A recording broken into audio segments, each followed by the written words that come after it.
Welcome back to the Notre Dame Anti-Dynasty. Today, Notre Dame finishes off the regular season. We got a doubleheader starting off against the Texas Longhorns, who have all the talent in the world, but they have to use their backups, and they have quite a bit of injuries on the front end as well. Granted, we probably won't feel the effect of any of those, because we are indeed doing backups. Notre Dame with the top rushing offense and one of the worst passing defenses. Oh wow, Notre Dame's offense is actually terrible. Anyway, it's a top 25 game. Notre Dame breaking out the white and gold. That is their typical coverage. And Texas with those ugly burnt orange. Well, here's the very first play. It's Greg Howell taking it off, and he's going to pick up a solid 14 yards for the Irish, followed by a sweep with Chaz Wesley, who gets immaculate blocking. Just needs one more, but they elect not to do so, just in case there might have been a clipping. And then on third down and 14, the down is pie, and Buckner throws it and finds his man, Jake Dawson, back corner of the end zone.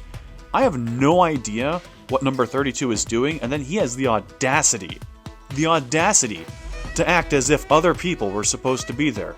Look at this. 32 is the guy on him, runs straight past him. And then after that, he says, "What happened, guys?" That's bad. Okay, well, we'll have to see what Texas does with this second down right here. It's an interception. Did we really expect anything else? Will Barnes got some blocks. Murphy, just barely held him out.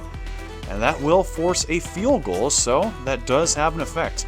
4 points lost on that. We'll see if it makes a difference. Third down, can Murphy do anything? He's trying the rollout cheese, getting chased down, and delivers a great pass. Those passes across the body while scrambling, almost always, they're a complete disaster. And they're going to continue it right there. Granted, Alexis was trying to do a loop-de-loop at the very end, but even so, it's capped off with a touchdown. He makes up for it. Good play by Jaden Alexis, great throw by Malik Murphy, and Texas has it within 3. First down, handoff, Payne breaks a tackle, breaks another, and now he's got only open grass ahead of him. Can they chase him down? Yes! They got the stiff arm animation, which dragged him down. Even so, Notre Dame is driving. And on this play right here, breaks another, and another on his way to the end zone. Have you seen anyone with more overpowered running than Jabron Payne when I have 10 tackling on the sliders? Murphy fumbles the ball, and it's Eric Grimes again. That man is feasting as of late. He's gotten a turnover, I think, at least the last 4 games. It's insane. And as you might expect, Jabron Payne breaks the tackle. They met him as he got the ball, still broke the tackle, and scored the touchdown. This is ridiculous. And now Texas is getting a little desperate. Well, guess what? They got a good play there. Unfortunately, did not go all the way. They just have to make it count for the rest, and they don't. That's an interception for Benjamin Morrison, and he doesn't have much of a return, but still solid. Third turnover of the day by the Longhorns. Buckner keeps on this one, and now he has room to run. Got tripped up a little bit.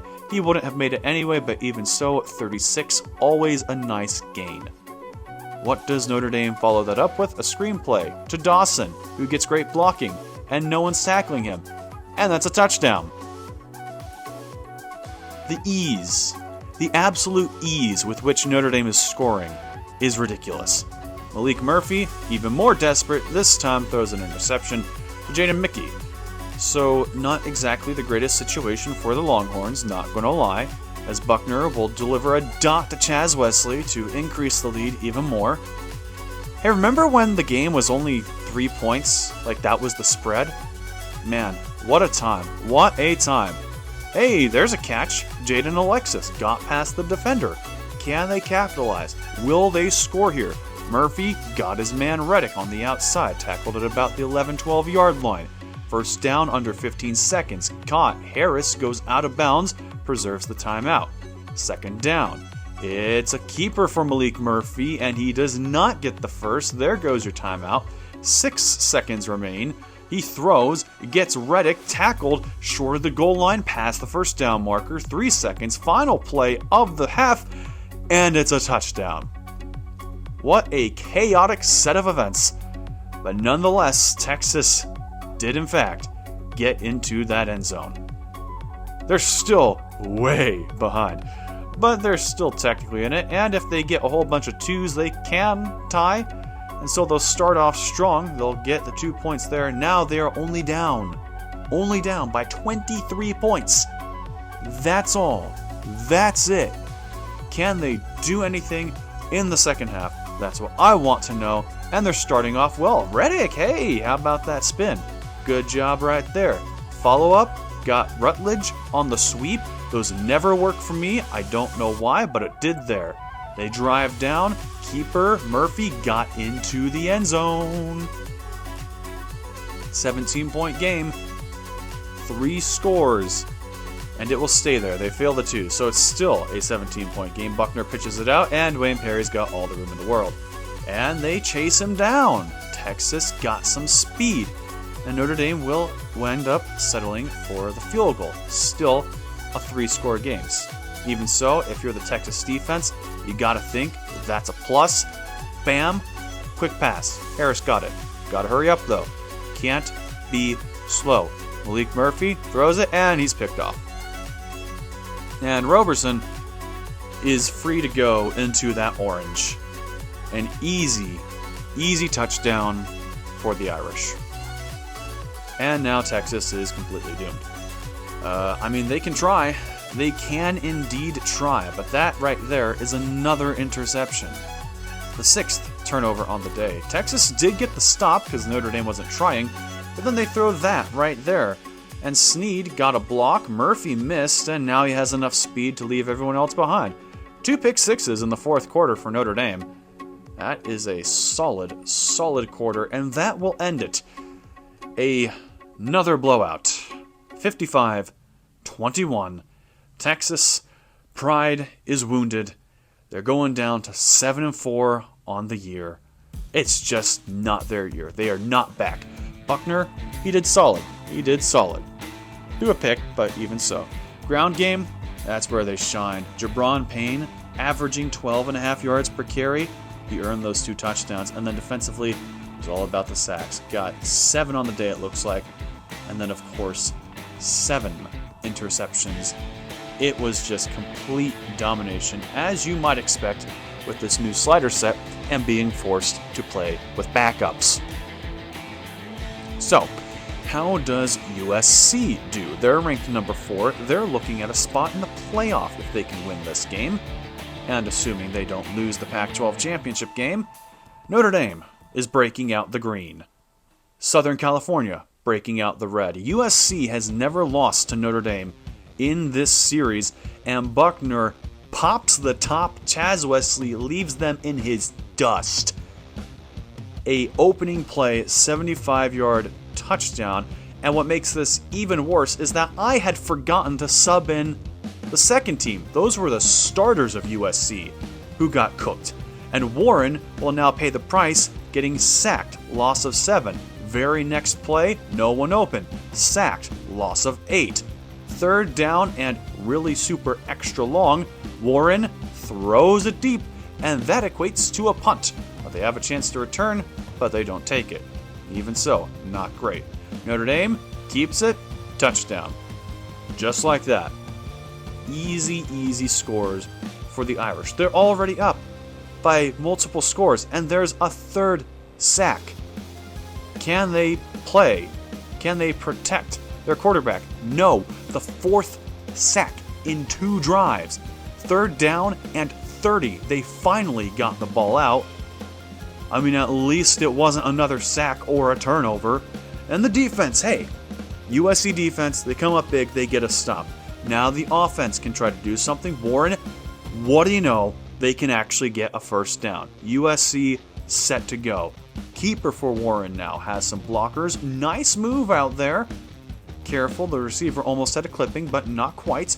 1st down, launches over the middle, caught by Fowler, dragged down at the 1. And the fullback dive, good old fullback dive, will get the score. So, despite Notre Dame's dominance, it's only a 1-score game.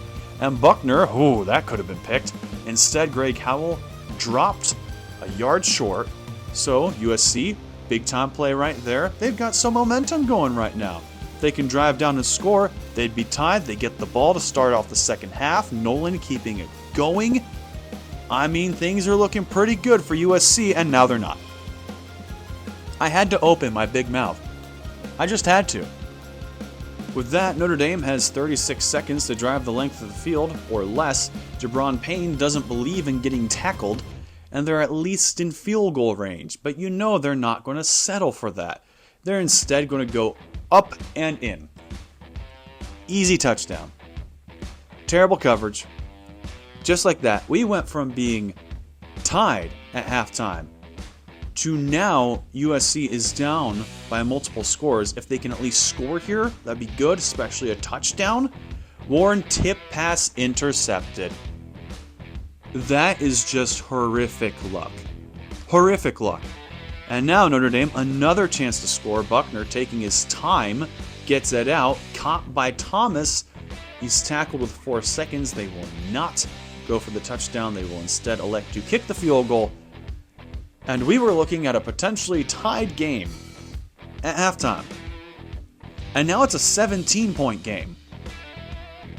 And this is a complete disaster for USC. They need to make one of those comebacks. But on this slider set, and with that interception, I don't think so. Ben Harper already has Notre Dame inside the 35. Very first play of the drive, by the way, caught by Dawson. That guy just refused to tackle, and he gets a touchdown for it. I mean, the guy ran right in front of his face. And it's not as if he zoomed past him either. He was in front of him for like 3 seconds. Didn't do anything. And that deep pass, picked off. Who else but Jadon Mickey? He gets quite a few. Buckner will keep here. No, he will not. Instead, he pitches to Payne, who breaks the tackle. Now has blockers. Breaks another tackle, and then gets dragged down. Even so, another powerful run by Jabron Payne. And then Buckner finishes it off to Jaden Thomas for the touchdown. Once upon a time, we thought USC might do something. They get a field goal, and then Notre Dame, with a 52-yarder, they'll get a field goal. And then USC, later, finally getting some offense. There's a touchdown for you. I'm not sure if they're going to go for 2 or not. I can't remember. Either way, it doesn't matter. They lost. They lost big time. Their fans are wondering, what in the world just happened? Watch some tape. The Leprechaun is happy. He's getting tossed around. USC wondering where it all went wrong. Well, perhaps starting your backups was a mistake. Buckner did not miss a single pass. Had 5 touchdowns on the day. Quite possibly his best performance. Give him that weird thing, whatever it was he was holding. Kind of looks like a curved hammer or gavel. I don't know. Okay, so USC failed the 2-point conversion, but yeah. 25-point win. Notre Dame, solid. Very, very solid. Buckner only sacked once. That's the only thing you could have against him today. Very good. Jabron Payne, on point. 131 on the ground, 8 yards per carry. Surprisingly, no touchdowns. I am surprised by that. Receiving game benefited because Buckner actually threw the ball today. 2 guys who almost got 100 yards. And then on the defensive side, outside of that first drive, Notre Dame only had like 2 or 3 sacks. And as far as turnovers, it's actually been kind of down. Like 6 is actually less than normal now. But either way, Notre Dame won, and it doesn't matter. Which means that they end the year at 10-2. In Conference Championship Week, they are ranked number 6, and they just have to hope for enough carnage to make the playoff. The question is, will they? Yes, they will, and they will make it as the 3 seed. They get the Ohio State Buckeyes. I hope to see you there in the playoff, but until then, make sure to like and subscribe, hit that notification bell, and have a nice day.